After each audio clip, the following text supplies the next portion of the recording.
The man who hadn't been blown away by the Hunter Command Center's fancy new tech now looked super nervous. Adam felt pretty proud of himself, thinking, yeah, I nailed this. But then Jin-Woo threw him a curveball. Can you go back to the pictures before this one? Jin-Woo asked suddenly. Adam blinked in confusion. Huh?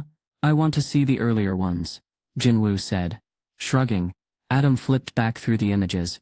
Then Jin-Woo stopped him on one picture and pointed at something off to the side. Where is this? He asked sharply. His finger pressed against a specific pillar in the image. Pillars had been put up around Kamish, which acted as clues that a building had been built to house its corpse. Kamish was killed 8 years back, but its body remained untouched, a mystery in itself. High-ranking dungeon magic beasts like Kamish were super valuable, so their bodies usually got carved up and sold for good money.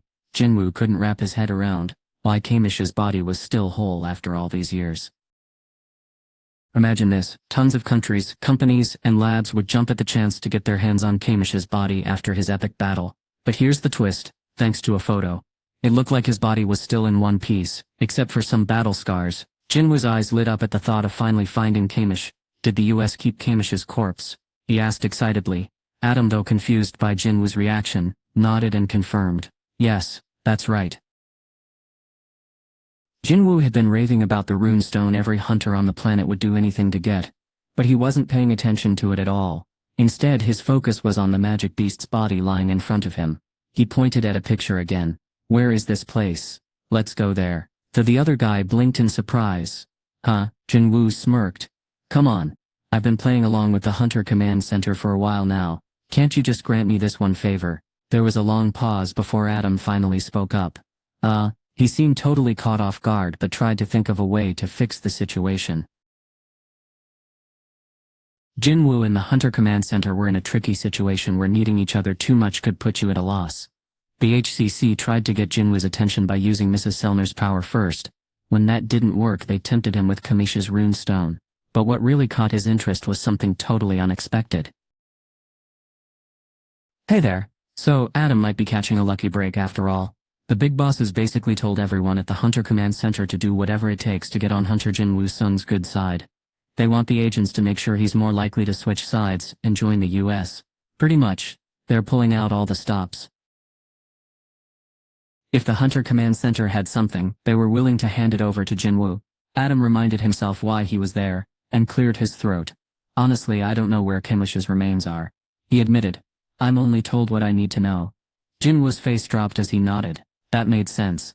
Adam looked too young to be in on all the big secrets. Still, he kept going confidently. Sure thing, Hunter-sung. I'll need to check with my boss first, but I'm sure I can get the okay for you. Would you mind waiting a bit? Jin-Woo's face lit up at the good news. The longer someone has been dead, the tougher shadow extraction gets. Kamish had been gone for 8 long years, which made things even trickier. The odds weren't exactly in Jin-Woo's favor, and trying might just be a waste of time for everyone involved. But here's the thing, if there was even a tiny chance, like 1 in a million, that he could pull this off, he had to give it a shot. And if he somehow managed to succeed, well, he'd get to control a shadow soldier created from the strongest monster humanity has ever seen. His heart raced with excitement just thinking about it. If this didn't work out, the worst that could happen is wasting a few seconds of their time. But the potential payoff made it totally worth trying. Jin-Woo wasn't entirely sure if the US would go for it though. Wait, aren't we on our way to the Hunter Command Center? Jin-Woo asked. Yeah, that's where we're headed.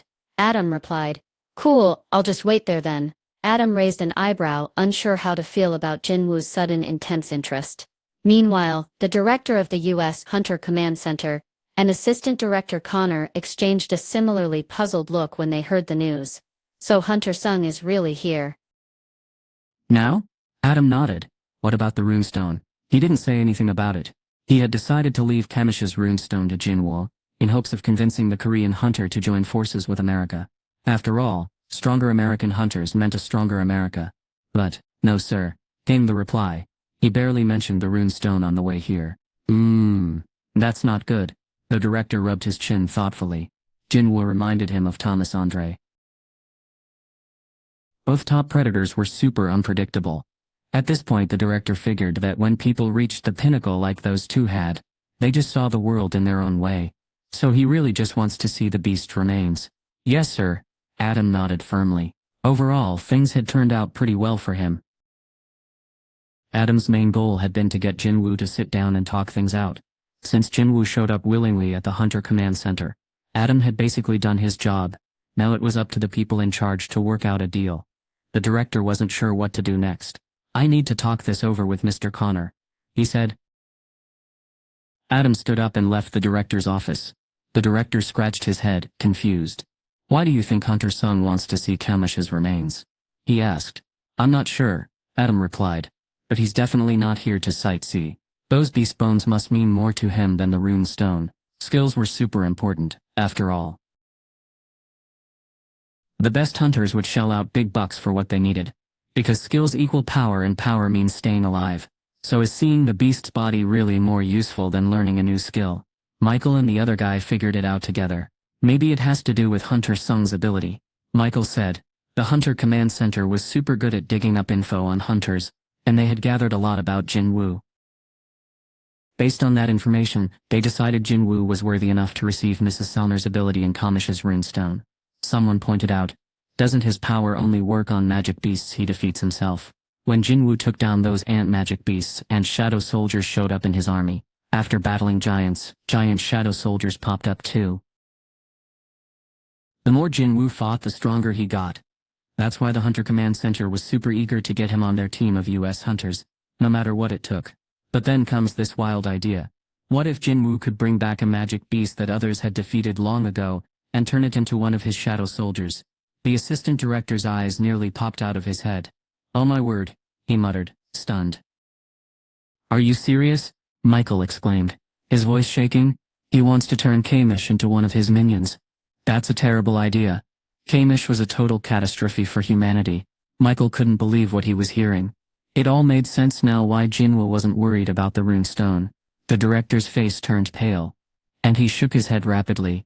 We can't let that happen, he said firmly. No one should have that kind of power, someone said. But if we say no to him, it could hurt our relationship. Jin-Woo had come all the way to their headquarters, just to wait for an answer, which showed how badly he wanted it. If one side doesn't trust the other, things can fall apart fast. The director thought about it carefully. If Jin-Woo could really turn Kamish into a servant and control it, like everyone suspected, then no country or group would be able to stand in his way. Plus his servants could heal super fast after being defeated. They were worried that Kamish might attack again, and this time he could heal instantly, which would hurt their chances of working well with other hunters. The director wanted to know one thing before making his final decision. We still have Thomas Andre, a top-notch national hunter, and nearly 50 other S-rank hunters from all over the world, he said, highlighting their strong team. Is Hunter Sung really worth pursuing further? The director asked, leaning forward with curiosity. The assistant director paused, then dropped a bombshell. We think Hunter Sung might be the next national-level hunter. The room fell silent before erupting into shock. The director's eyes nearly popped out as he jumped from his seat. What? He exclaimed. We got a report from Agent White a week ago, the assistant continued, and it says Hunter Sung can use telekinesis, the power to move stuff with his mind. The director stared in disbelief. Only healers and those with this rare ability had ever reached national-level status. It was a power so unique that no one else in history had ever been recorded with it. If Jin-Woo really had this gift, he could be exactly what the US needed after losing Christopher Reed, their last great hunter. God bless us all. And man, this country sure felt blessed. The director's face turned serious. Do you think we can trust him? Judging someone's abilities is one thing, but deciding if they're trustworthy, that's a whole different story. The assistant director thought about the Jin-Woo he'd seen so far. What do you think would happen to anyone who pointed a gun at Thomas Andre or Zhigang Liu? He asked. It's super scary to even think about. Came the reply. Both Thomas and Zhigang were known for being ruthless. If you were really lucky, you might lose an arm but still live. Hunter Sung isn't like that, the assistant director said with a grin. He's the kind of guy you can still reason with, even when things get crazy.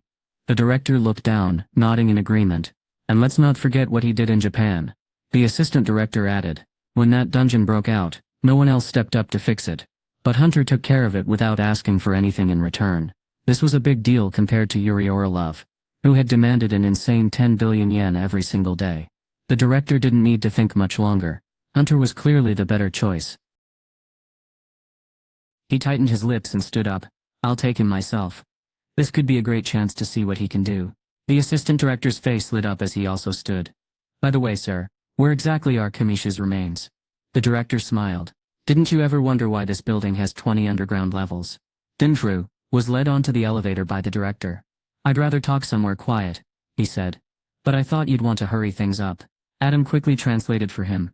Jin-Woo nodded in agreement. The elevator carrying Jin-Woo, the director, the assistant director and Adam zoomed downward. I can't believe they built the Hunter Command Center's headquarters, right where Kamish was killed, he thought. Only in America. The director had explained that Kamish's remains were buried beneath the Hunter Command Center to honor the hunters who had saved humanity from its biggest disaster ever. Bending. The elevator doors slid open on the 24th underground floor. A group of staff members, dressed in crisp military uniforms, stood at attention by the elevator. They saluted sharply as they greeted the four visitors with serious expressions. The director gave them a nod as he led the group forward. This way, he said. Jin-Woo swallowed hard. A super-secure door swung open, and a blast of cold air nipped at his cheeks. But wait, it wasn't just cold air. There was something else in the breeze. It was faint, but you could tell it was there. It was mana, and it belonged to one person. Thump thump, Jin-Woo's heart pounded in his chest. His chances of pulling off the shadow extraction were looking better by the second. Here we go. Even after being dead for 8 years, Kamish's body still had some magic left in it. His heart raced as he wondered. If Kamish had this much power, how strong would his shadow soldier be? Trying to calm down, he followed the director closely. They stopped in front of a massive underground cave that was brightly lit. There, in the center of the room, stood the red dragon, Kamish. It looked just like it had since the powerful hunters stopped Kamish's final attack. Jin-Woo stared at the dragon in awe. His breath caught in his throat. The director smiled proudly as he explained. All our electricity comes from Kamish's essence stone, but Jin-Woo wasn't listening anymore. His eyes were glued to the dragon's remains. The director noticed Jin-Woo's wide-eyed wonder, and knew it was time to move forward. Hunter-sung, are you happy now? One of them asked. The staff started to get worried about Jin-Woo's request. Mr. Brannon, what is he even trying to do? Someone else said. Kamish's remains are super important. But the director stepped in, his voice firm. He has my permission. The room quieted down fast. Jin-Woo and the director had already talked about this, and Jin-Woo promised everything would stay safe. The director trusted Jin-Woo just as much as the assistant director had. Everyone. Let's see what happens. Jin-Woo said. They all backed away quietly, just like he had told them to. Jin-Woo stretched out his hand toward Kamish, and said in a hushed tone, Araz. Suddenly, a message popped up. Shadow extraction has failed. Chun-Woo, you have 2 attempts left. Jin-Woo didn't panic. He tried again. Araz. He said firmly, his voice filled with determination to control the strongest magic beast of all. Araz. Araz. The lights above flickered like they were about to go out, and a cold breeze swept through the room without warning. Then came a roar so loud that everyone else slapped their hands over their ears, but Jin-Woo didn't lose his cool. He stayed calm, focused, and ready for whatever was happening, but no one knew where that sound was coming from. And now everything was about to change. Jin-Woo's eyes locked onto Kamish's shadow stretching across the floor. Wait, did I actually do that? Huh? He thought, his heart racing. Something started to rise from the darkness. Jin-Woo's breath caught as a massive shape took form, hidden in swirling black mist. It was unmistakably a dragon. Ah! Jin-Woo gasped, stepping back. The staff around him looked just as shocked. What is that? One of them whispered, their voice trembling as they backed away slowly. Even the director and assistant director, who knew about Jin-Woo's strange ability, couldn't believe what they were seeing. It was one thing to hear about it. It was another thing entirely to see it happen right in front of them. Then a deep roar echoed through the room. Boo! The dragon froze, its glowing eyes fixed on the small human standing at its feet. Shadow Monarch, King of the Dead. A booming voice rumbled, echoing in Jin-Woo's mind. Is it you who has summoned me? If only one being in all the world could bring a soul back from the darkness, and that being was the Shadow Monarch. The dragon knew right away who Jin-Woo was. The king of the dead, looking just like a human, stood there staring at Kamish. The power Kamish had made the dragon feel uneasy, like a chill ran down its spine. But then Kamish's eyes moved past the Shadow Monarch, and landed on the people behind him. Their faces were frozen in shock, staring with their mouths hanging open. Humans. Humans. The dragon's old hatred for humans, which had burned deep inside it even as it died, flared back to life. The dragon's memories of the pain it suffered at the hands of humans ignited its fury. Kill. Humans. It roared, losing control as it stood tall, eyes blazing red. The air grew hotter, charged with tension. The director gasped, shocked, as the dragon's head smashed through the ceiling, concrete crumbling around it. Others watched in confusion, their voices filled with fear. What's happening? Could that be? The dragon's mouth glowed ominously, ready to strike. The director and assistant director had watched the videos of that glowing red mass over and over. They knew how dangerous it was.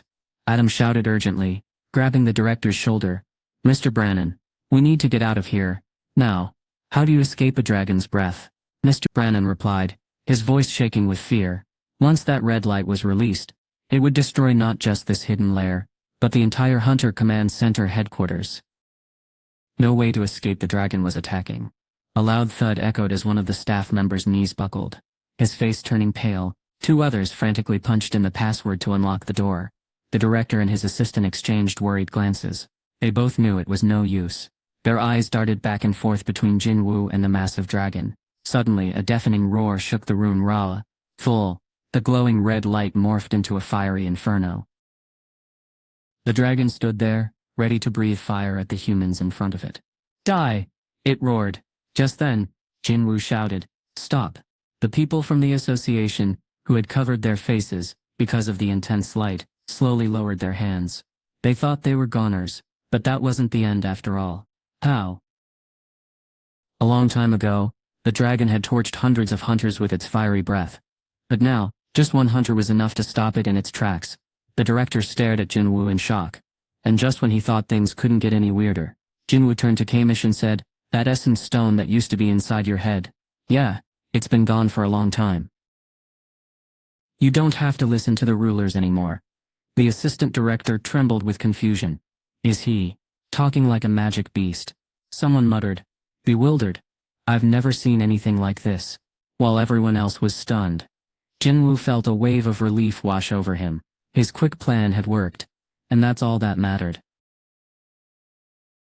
For a moment there though, the dragon's bold move caught him off guard. How could a shadow soldier be so fearless? It seemed like the king of giants had been right. Powerful beings often have big egos.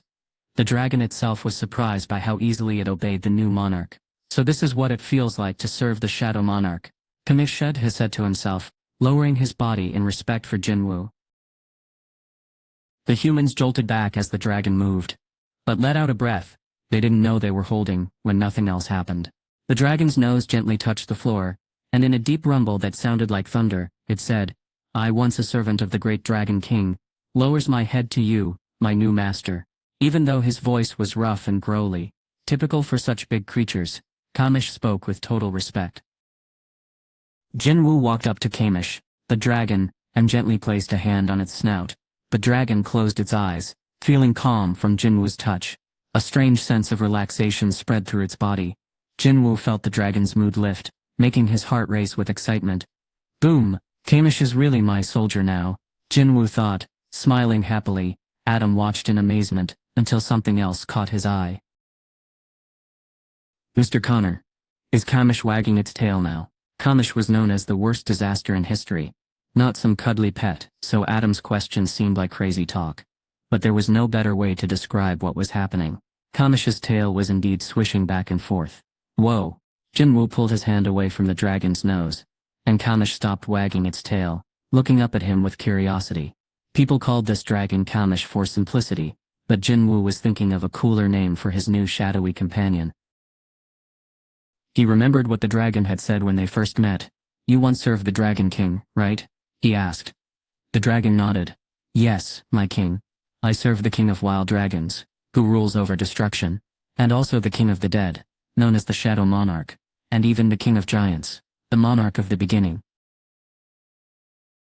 Jin-Woo suddenly realized that the dragon's former master might be one of the 9 monarchs he had heard about from the system.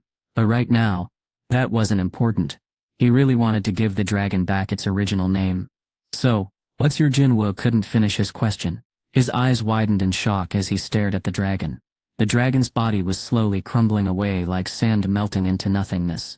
Farewell, my king, the dragon said sadly. It seems it's time for me to go. What? Jin-Woo felt a pang of surprise mixed with sadness. He could sense the dragon's emotions clearly, like they were connected. The dragon looked heartbroken and super upset about what was happening. Looks like we met way too late, it said sadly. Even the Shadow Monarch's power couldn't fix 8 lost years. The dragon's magic had grown weak from being trapped deep in the abyss for so long, and now its body started to fade away into thin air. Jin-Woo was devastated. He shouted out for help, system. But there was no answer, just silence. The dragon could tell how Jin-Woo was feeling too. The dragon's voice was filled with longing. I wish I could serve your majesty forever, it said sincerely. The king had been mourning the loss of his soldiers, and now the dragon offered one final warning before disappearing. My king, be careful.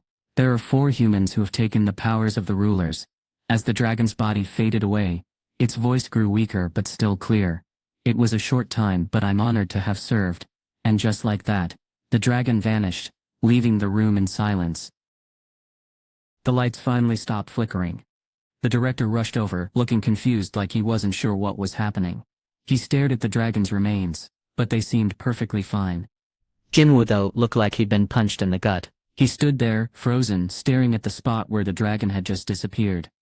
Then, a message popped up in front of him. Shadow extraction failed. God, too much time has passed since the subject's death. God, the shadow has returned to the void. God, Jin-Woo hated that annoying chime more than ever before. Jin-Woo was super angry. Squeezed his fist as hard as he could. SLM. He punched the floor so hard. It felt like the whole building trembled for a second. Adam then took Jin-Woo back to the hotel. The car ride was totally silent because Jin-Woo was in such a bad mood. After getting Jin-Woo checked in, Adam finally talked to him. Hey, I'm here to help you while you're in the US, Adam said with a smile. Feel free to call me anytime you need something. But Jin-Woo just gave him a cold response.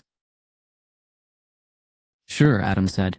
But his grin quickly faded, replaced by a shiver. This was his first time dealing with an angry top hunter, and honestly it was super creepy. The director and assistant were both shocked, so the meeting got called off. Jin-Woo decided he needed some rest, and started heading to his room. Then, whoa, Jin-Chul walked into the hotel lobby, and spotted Jin-Woo. Sung, we've been trying to reach you forever. Oh, I was somewhere without cell service. Nta replied casually. Absolutely no one was allowed to use their phones inside the super-secret Hunter Command Center headquarters. It didn't matter if you were a VIP or someone really important, like Mrs. The rules were strict. This wasn't just about security, it was about keeping everything safe and private. No exceptions. If Selner was ever photographed, the whole Hunter Command Center would totally freak out. Jinchul rubbed his forehead, looking confused. Hey, did you see Hunter Yu there? He asked. In the reply. Jinchul looked even more puzzled. Hunter Yu said he got a message from you. He was supposed to meet you at Hunter Command Center HQ. I just got back from there. The other person said.